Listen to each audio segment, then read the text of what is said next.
Hey guitar players, Ari Koinuma here. So this is a part 2 of my musical theater gig series, and today we're going to talk about how to actually get the musical theater gigs. The first thing that I want to get out of the way is that there are no auditions for pit musicians. Unlike actors, pit musicians are considered like a support staff, like the it's kind of like stagehands and other positions, the support staff that they hire, and not like the kind of coveted roles that people audition for. So I have seen exceptions, but pit musicians are hired by music director, and therefore it is very much the age-old convention of it's who you know. And people who work as music directors on a semi-regular basis typically have their list of go-to musicians as far as hiring into their pit, the people that they trust. So if you're new to the musical theater gig, it is a bit of an uphill battle to land your first few gigs as a musician who's new to this type of gigs. As a baseline, I want to repeat something that a wise friend told me that has really served me, and that is this: with any scene, right? Whether it's musical theater or more traditional like music industry gigs, the best practice is always to just get out often.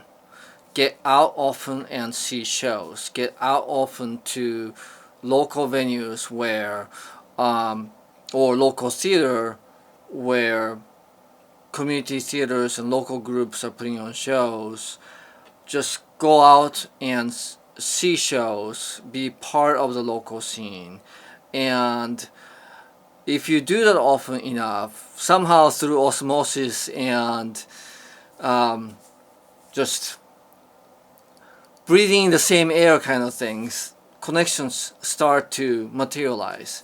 Of course, it's great if you can go to shows, introduce yourself to the music director, or guitar player, or whoever is you can grab hold of who played in the pit if you like them, and just say, hey, I'm want to get this kind of gigs, do you, here's my name, like, contact information, like, can you, think of me if you hear that they need a guitar player, that sort of thing.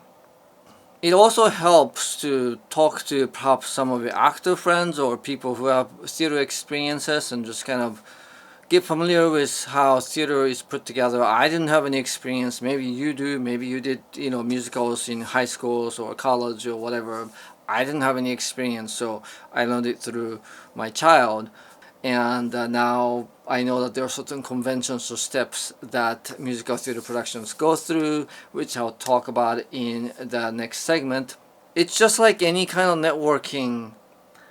You have to get out, you have to meet people, and you have to kind of tell people, hey, I'm interested in these gigs. That's really the start. A few other ideas that I have: for example, you can look up websites of local community theater organizations, see what shows they have on their upcoming calendar.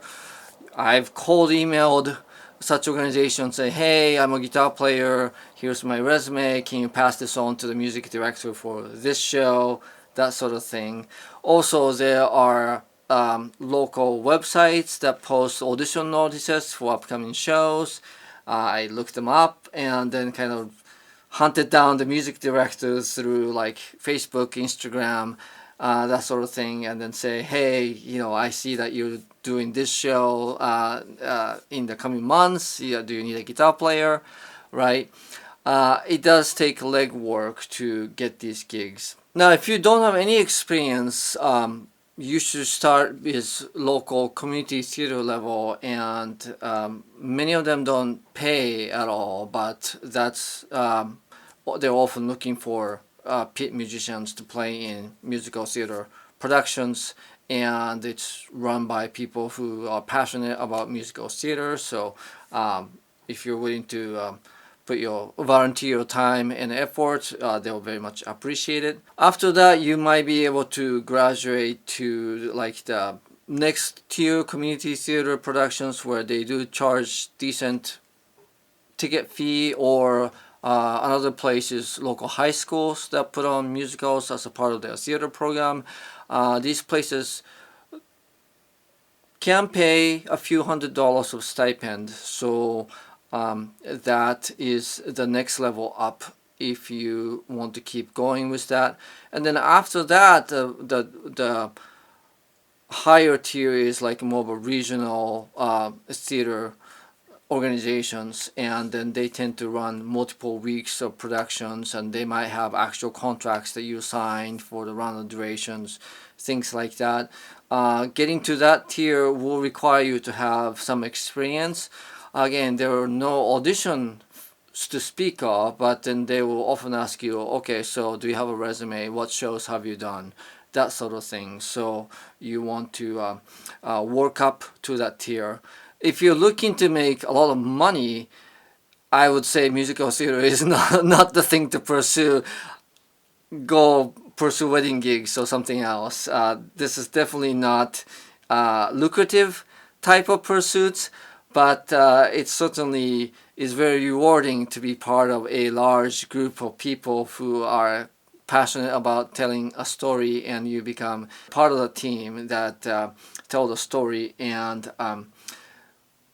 again, in a lot of the modern musical theater productions, guitar in the pit is actually a fairly important piece in the overall sound. So that is rewarding as well. While you're looking for these gigs, it also helps to have a few things of your own to kind of be able to present yourself. For example, having again, Facebook, Instagram, or YouTube accounts that show some examples of you playing, and ideally musical theater related type of material would be nice, although it's again not totally necessary when you're at the beginning stage. I do have a resume in which I list out the productions that I played in now. Again, that's not something you would have at the beginning level, but if you have just even just a few shows under your belt, you want to put together a resume and then maybe list those shows that you played, and then maybe a bit of description of the equipment that you have. And then I also have a business card. I still find it very valuable to be able to hand out business cards when I meet people IRL. And again, being a part of the local scene is an important part of this kind of endeavor. So have your contact information in a form that you can easily give out. It's kind of old-fashioned these days, but I still find it useful. Now, in terms of how far in advance you book these gigs, it really varies from show to show. People who are more higher caliber tend to book them more in advance, but that's even a bit generalizing it. There are certainly have been situations where last minute things happen, and I got a call to, or I got a gig to play like the next weekend kind of thing. That's happened as well. But it's at the community level, I would say that if the show is over like 1 or 2 weekends, then the pit is kind of hired between 1 to 2 months before the show dates. But then I've seen musical theater or music directors who hire almost like a year in advance. As soon as they have a music directing gig, they start hiring the pit musicians and things. So again, there's a wide range in terms of how far in advance these things get booked. If you are busy performing, rehearsing elsewhere, obviously that can make things complicated. musical theater gigs typically don't demand a lot of rehearsal time, but it can be a very concentrated rehearsal time. So that is kind of a luck of the draw kind of thing, where you happen to be available this one week there most of the rehearsals are, and then after that it's like, you know, one to a few weekends kind of things. Alright, so that covers the ground as far as getting the musical theater gigs are concerned. Next, I'm going to talk about what happens once you get the gig and you start preparing for the show. Talk to you then.